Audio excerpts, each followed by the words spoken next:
Hi friends, रोज रात्री झोपण्यापूर्वी तुम्ही हा उपाय करा आणि तुम्हाला वारंवार येणारा खोकला, तुमच्या छातीमध्ये साठलेला कफ, सर्दी किंवा तुम्हाला जर फ्लूचा त्रास होत असेल तर मित्रांनो हा उपाय तुम्ही एक वेळेस नक्की ट्राय करून पहा. चला तर मग आता आपण साहित्याची ओळख करून घेऊया. नमस्कार, नो एव्हरीथिंग या यूट्यूब चॅनलमध्ये फ्रेंड्स मी तुमचे मनापासून सहर्ष स्वागत करते. आज मी तुम्हाला खोकला घालवण्यासाठी एक अत्यंत साधा, सोपा आणि इफेक्टिव्ह असा उपाय या ठिकाणी बनवून दाखवणार आहे. इम्युनिटी बूस्ट करण्यासाठी, त्याचबरोबर आपल्या घशामध्ये जे इन्फेक्शन झालेले असेल, आपली रोगप्रतिकारक शक्ती आहे ती कित्येक पटीने वाढण्यासाठी, आपल्याला जे वारंवार होणारे इन्फेक्शन आहे ते पूर्णतः गायब करण्यासाठी आपल्या किचन घरातील एक साधा सोपा उपाय मी तुम्हाला या ठिकाणी बनवून दाखवणार आहे. त्यासाठी लागणारं जे साहित्य आहे हा आहे फ्रेंड्स ओवा. आपल्याला ओवा लागणार आहे. ओव्यामध्ये अँटीऑक्सिडंट्स मोठ्या प्रमाणामध्ये असतात, त्याचबरोबर अँटी इन्फ्लामेटरी प्रॉपर्टीज देखील खूप असतात.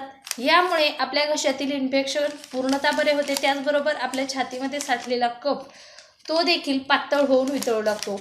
ओवा हा उष्ण असल्यामुळे आपल्या छातीमध्ये साठलेला कफ झटपट पातळ होतो आणि आपला खोकला पूर्णतः गायब होतो. त्यासाठी आपल्याला दुसरा जो घटक लागणार आहे तो म्हणजे हे आहे लवंग.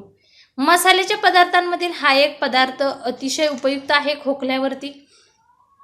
जर आपल्याला वारंवार खोकला येत असेल, कफाचा खोकला असेल, खोकल्याची उबळ असेल, तुमच्या जर तोंडामध्ये लाळ कमी स्रवली जात असेल तर त्यासाठी ही जी लवंग आहे ती अत्यंत उपयुक्त आहे.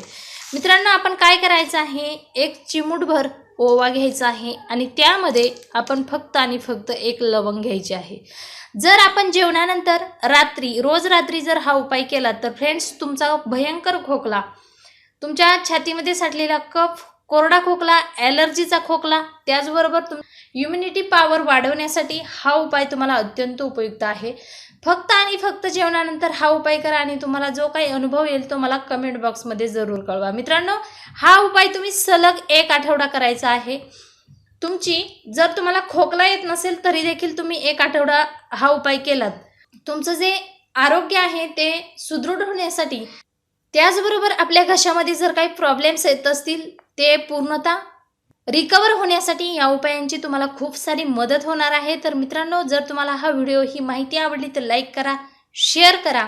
तसेच आमचा यूट्यूब चॅनल जर तुम्ही अजूनपर्यंत सबस्क्राईब केला नसेल तर तो सबस्क्राईब करा आणि त्याच्या शेजारील जी बेल आहे त्यावरती देखील प्रेस करायला विसरू नका. नवीन विषय असेल, नवीन व्हिडिओ असं मी लवकरच येत आहे. तोपर्यंत धन्यवाद.